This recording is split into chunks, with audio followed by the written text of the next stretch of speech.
Once you know a person's story, you can have more compassion for that person. Don't we want more empathy and understanding in the world? I feel like I have this purpose, and that's bringing understanding between diverse groups of people. Come together. Right now. Right now. Over me. Over me. I do it by empowering young people in different parts of the world to tell their own story. What do we want this movie to accomplish?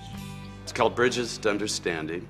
I wanted to create this empathy for their contemporaries who were very different from them. So we were thinking that we could have like pictures of animals that are going to go extinct in order of which ones are going to go extinct, and then we can have them like fading away.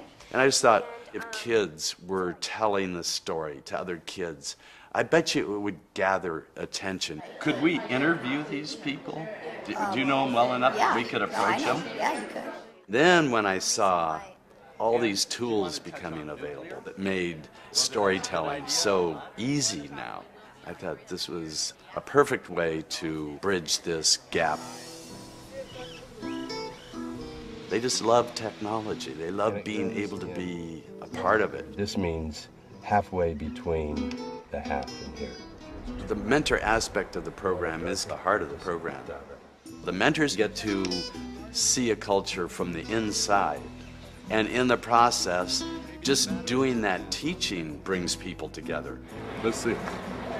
I grew up in the Bay Area. My dad died when I was quite young, when I was 7 years old. I fell in love with firecrackers when I was about 8, and so I had a big firecracker business. I'd always pray that the cops would come and go before my mom got home.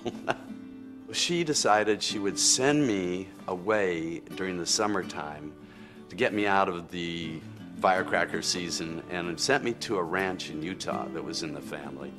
I think really that's where my love of indigenous people come from. These people who live so close to the land. I graduated from high school and went to Berkeley. Ended up going to dental school.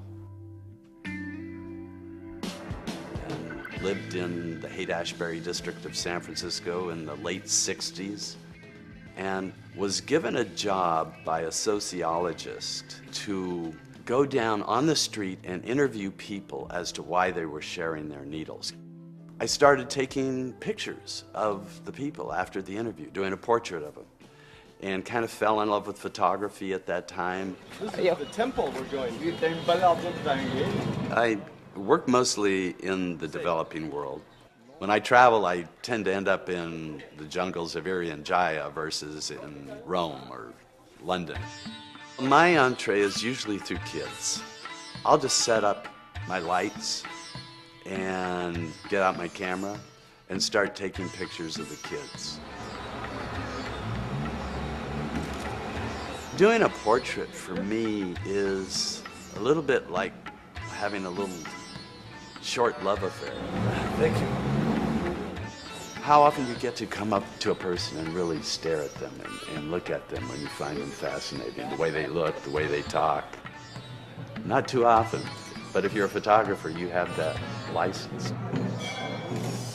Come on. I love it here. Come on. I really do. Whenever I come home from a trip, when I'm flying into Seattle, I look down and say, wow, this is a beautiful place. Come on up. Come on up.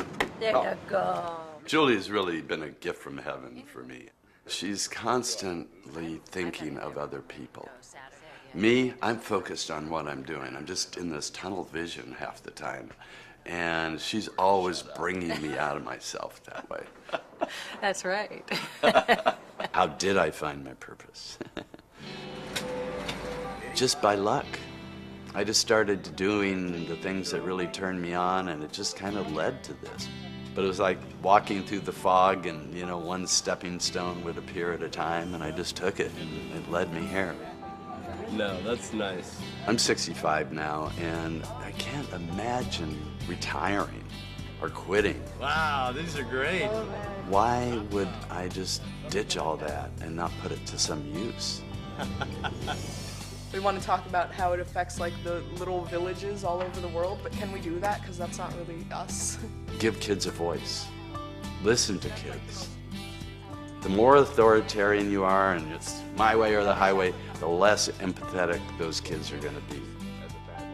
If Bridges grows like we're hoping it's going to grow, young people communicating with each other across cultural boundaries, this is going to develop more empathy, is going to develop the understanding that we are going to need if we're going to survive.